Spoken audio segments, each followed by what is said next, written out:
Hi friends, welcome to మన ప్రజా కవి ఛానల్కి స్వాగతం.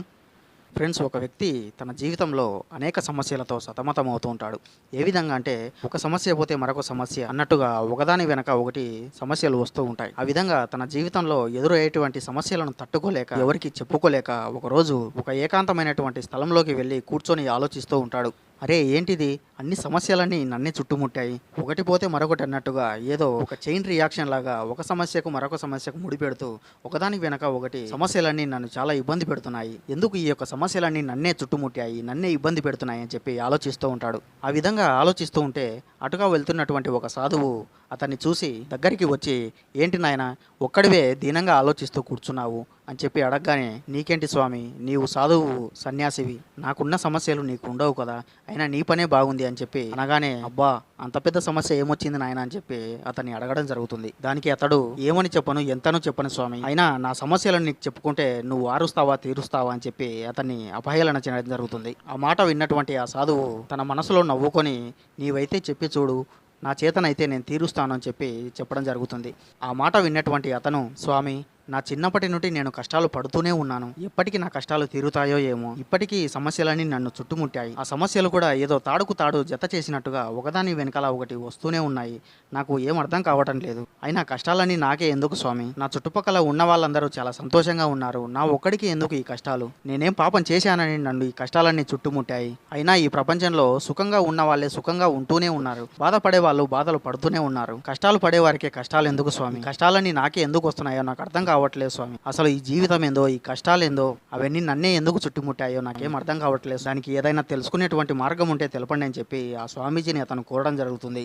ఈ విధంగా ఇంత పెద్ద సమస్యను చెప్పుకునేటువంటి అతనికి ఆ సాధువు ఒకే ఒక్క మాటతో, చూడు నాయనా, నీకు వచ్చేటువంటి కష్టాలకు కారణం తెలుసుకోవాలంటే ముందుగా నీవు చేయవలసినటువంటి పని ఏమిటంటే, ముందు నీవు ఎలా పుట్టావో తెలుసుకో, ఎందుకు పుట్టావో తెలుసుకో. ఈ విధంగా నీ యొక్క పుట్టుక నీకు అర్థమైనప్పుడు ఈ యొక్క భౌతిక ప్రపంచంలో నీకు వచ్చేటువంటి కష్టాల వెనక ఉన్నటువంటి కారణం నీకు అర్థమవుతుంది. ఆ ఒక్క మాటతో అతడు ఏకాంతంగా కూర్చొని సాధువు చెప్పినటువంటి మాట గురించి ఆలోచిస్తూ, అతడు నిజానికి నేను ఎలా పుట్టాను, ఎందుకు పుట్టాను అని చెప్పి దీర్ఘంగా ఆలోచిస్తూ ఉంటే అతడికి తన జీవితంలో వచ్చేటువంటి కష్టాల వెనక ఉన్నటువంటి కారణం అవగతం అవుతుంది. సో విన్నారు కదా ఫ్రెండ్స్, ఈ విధంగా మన జీవితంలో మనకు వచ్చేటువంటి అనేక కష్టాల వెనుక ఉన్నటువంటి కారణం ఏమిటన్నది వేమన గారు తన చక్కటి పద్యంతో వివరించడం జరిగింది. పద్యం ఏంటన్నది ఇప్పుడు చూద్దాం.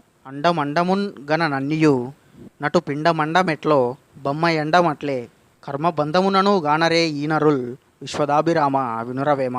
అంటే ఫ్రెండ్స్ ఇక్కడ చూడండి, అండమండమున్ గన నన్నియు అన్నాడు. అంటే అండము నుంటే ఈ యొక్క దేహం అనేది తయారవుతుంది కనుక అండమును గమనిస్తే, అంటే అండమును గమనిస్తూ అందులో ఉండేటువంటి అణువును గమనిస్తూ ఉంటే మనకు ఈ యొక్క సృష్టి రహస్యం అనేది బట్టబయలవుతుంది. మనకు కావాల్సినటువంటి సమాచారం అంతా అందులోనే ఉంటుంది. అదేవిధంగా మనం జీవితంలో ఎదుర్కొనేటువంటి సమస్యలకు గల కారణాలు కూడా అందులోనే ఉంటాయి. అందుకే అన్నాడు అండమున్ గన నన్నియు, అంటే అండములోని ఉన్నటువంటి అణువును గమనిస్తూ ఉంటే అందులోనే అంతా ఉంటుంది అని చెప్పి చెప్తున్నాడు. అదేవిధంగా నటు పిండమండం ఎట్లో బొమ్మ ఎండమట్లే అన్నాడు. అంటే మన యొక్క మానవ దేహంలో పిండము అండము అనేది ఏ విధంగా ఏర్పడుతుందో అదేవిధంగా ఈ యొక్క బ్రహ్మాండం అనేది కూడా అదే విధంగా ఏర్పడుతుంది. అంటే అణువు కలిసి ఒక అండము ఎలా ఏర్పడుతుందో అలాగే అండము ప్లస్ మగవారి యొక్క కణాలు ఏర్పడి ఎలా పిండంగా తయారవుతుందో అదేవిధంగా ఈ యొక్క బ్రహ్మాండం కూడా అదే విధంగా తయారవుతుంది అని చెప్పి వేమన గారు చెప్పడం జరిగింది.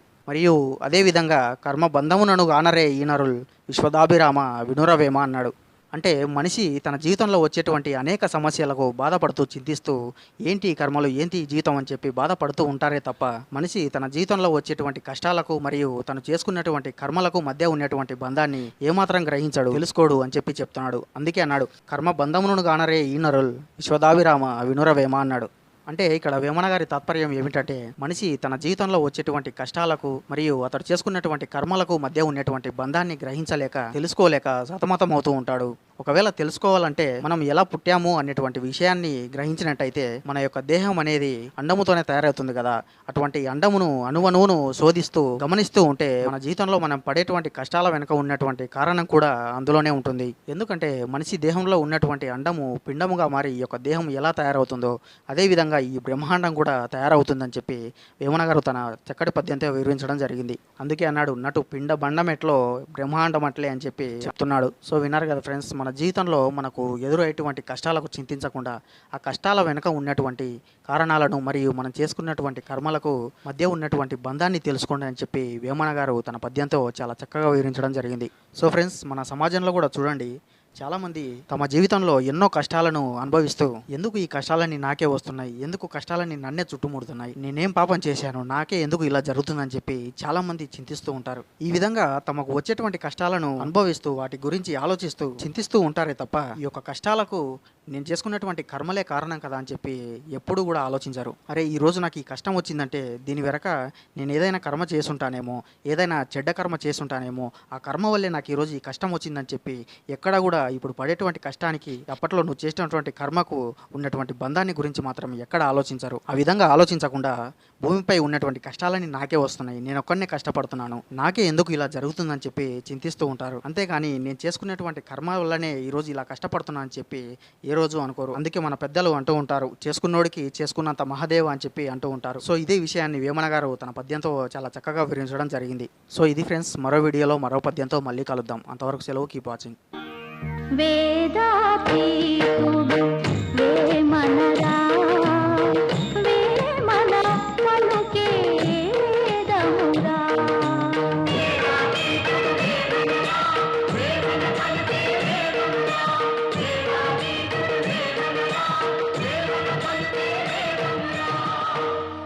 ఫ్రెండ్స్, ఈ వీడియో మీకు నచ్చినట్లయితే లైక్ చేయండి, నచ్చకపోతే షేర్ చేయండి.